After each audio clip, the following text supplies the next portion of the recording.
संपूर्ण लोकों की जननी विकसित कमल के सदृश नेत्रों वाली भगवान विष्णु के वक्षस्थल में विराजमान कमलोद्भवा श्री लक्ष्मी देवी को मैं नमस्कार करता हूँ।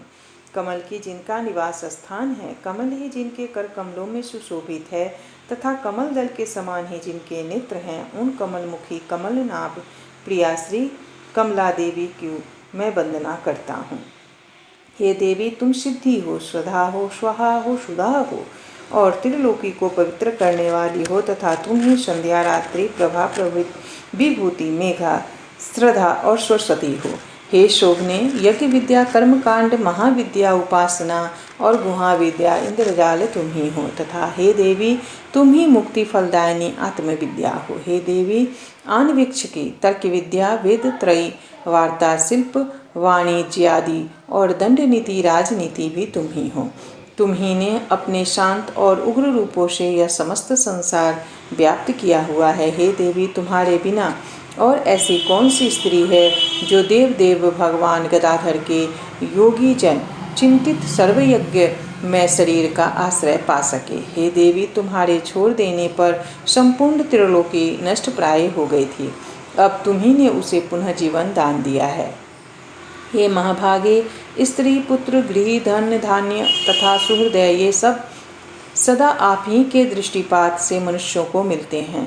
हे देवी, तुम्हारी कृपा दृष्टि के पात्र पुरुषों के लिए शारीरिक आरोग्य, ऐश्वर्य, शत्रु पक्ष का नाश और सुख आदि कुछ भी दुर्लभ नहीं है। तुम संपूर्ण लोकों की माता हो और देव भगवान हरि पिता हैं। हे माता, तुमसे और श्री विष्णु भगवान से यह सफल चराचर जगत व्याप्त है। हे सर्व पावनी मातेश्वरी, हमारे कोष, खजाना, गोष्ठ, पशुपाला, गृह, भोग सामग्री, शरीर और स्त्री आदि को आप कभी न त्यागें, अर्थात इनमें भरपूर रहें।